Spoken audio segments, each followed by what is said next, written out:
Long ago, there was a small frog who lived deep underground in an old well. He had lived there all his life, but it was dull and lacked emotion, only catching glimpses of the sun above. One day, due to an impending storm, the well beckoned the bird to come down to take shelter, who said to the frog, "Come outside into the real world, where there's warmth and laughter."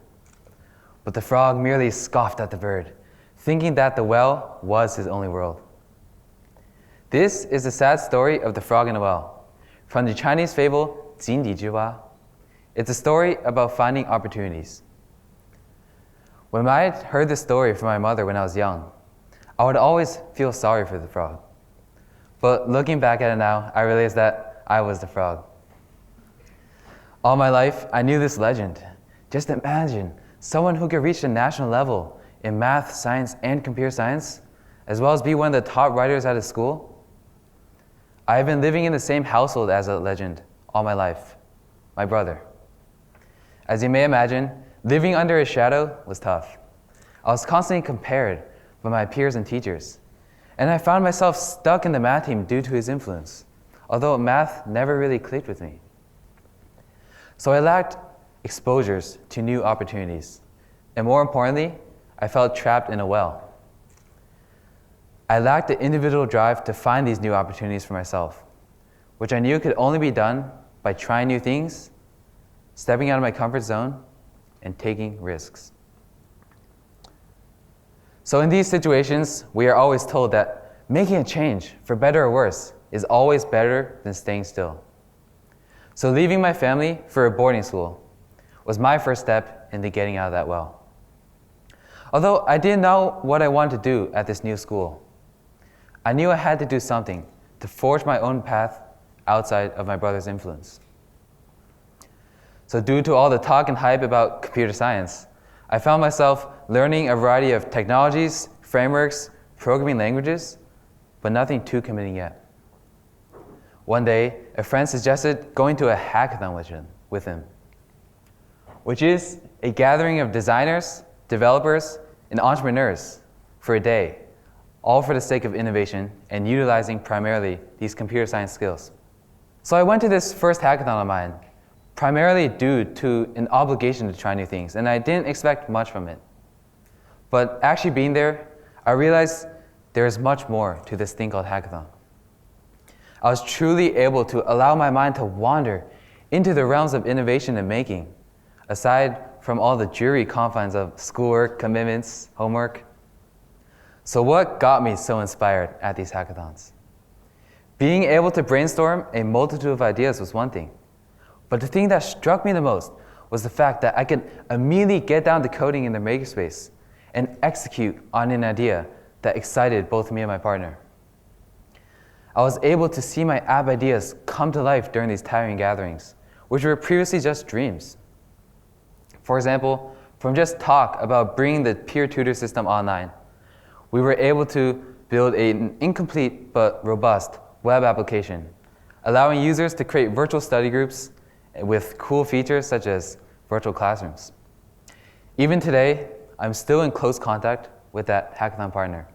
We are constantly challenging each other to add new complex features to our app. But the important thing is this: hackathons were the catalyst to get all these projects started. They were the door openers, the birds that whispered into my ears all the exciting new opportunities out there in the world of coding projects, once I can start actually utilizing my computer science skills to actually do something. And this formed a strong passion in me for computer science. And for the first time, I felt an identity away from my brother, away from the middle school math team, and away from the confining well. But just coding by myself and with my partner was not enough. At least for me, to truly enjoy what I'm doing, it is really important to engage with the community. Not only does it help out others, but it also commits myself in a good way once my actions start affecting others.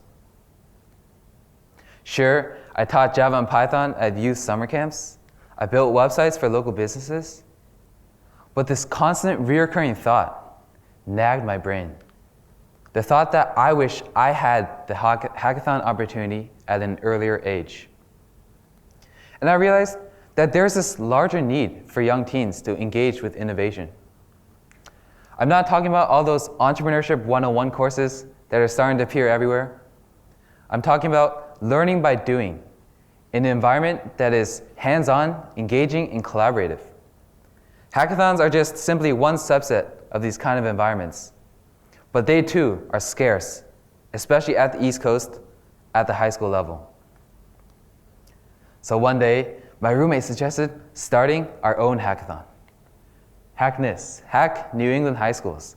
One that is open to all high schoolers in the area with more swag, food, prizes, all the good stuff. Something clicked in my brain. That was it. Starting my own hackathon was the perfect way to address that nagging feeling inside my brain. But after all my initial excitement, I felt lost. I had no idea where to start with finding sponsorships, managing finance, marketing, all for the sake of providing a free, open to public, fun Saturday of coding. But despite this, I was really motivated and eager to get through these struggles because I had made that commitment to others, and I didn't want to let my participants down. So overcoming these struggles, I have a lot to gain from them, but fast forward to the night after the hackathon. I was grinning with my roommate after successfully running a hackathon. We gathered over 250 high school students from all over the area, even as far as New Hampshire.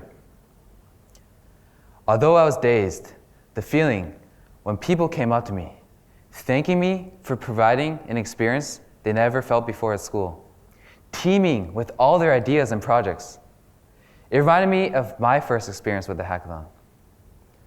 And I realized that I'm truly working towards my goal, pursuing my love for programming even further, but also sharing the opportunity with others.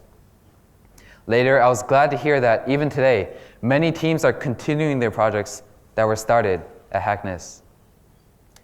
So, finding opportunity is a process. The first step is that we have to make the change. It means listening to all your peers, teachers, when they say to try every club, every offering there is. Second, to engage yourself with that opportunity that you will find eventually. Engage by doing, starting a project. Third, commitment is key. When my friends ask me how I managed to pull off such a large-scale hackathon, it's all about making that commitment to the participants, to the sponsors through phone calls, and of course, my teammates and all those who supported me through my journey, through weekly Skype calls. And finally, the most important part, chances are people are feeling the same lack of opportunity as you did. And to make an even greater social impact, it is important to share your opportunity, your discoveries with others. So with this process of finding opportunity in mind, our generation will be set on a mission to find new discoveries, be more interconnected with each other, pushing the boundaries for future innovation. Thank you.